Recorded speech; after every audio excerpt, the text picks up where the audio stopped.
Hello everyone, welcome to my channel. My name is Rashi Goel and in this video we are going to solve 4 square plus 4 square plus 4 square plus 4 square is equals to what? Option A 4 power 4, option B 2 power 4, option C 16 square or option D 2 power 6. So let's start with today's video solution. So first I'm copy down the question here. Now I can take 4 square as common. So what is left? 1 plus 1 plus 1. So 4 square times 4. 4 we can write it as 2 square whole square times similarly 2 as 2 square.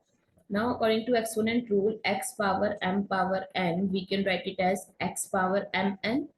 So 2 power 2 times 2 square. So 2 power 4 times 2 power 2.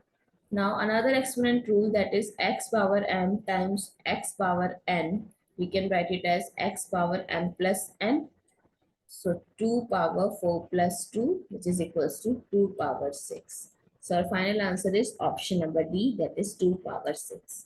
I hope it's clear and you find it useful. So please give us a thumbs up and do subscribe to my channel. Stay tuned.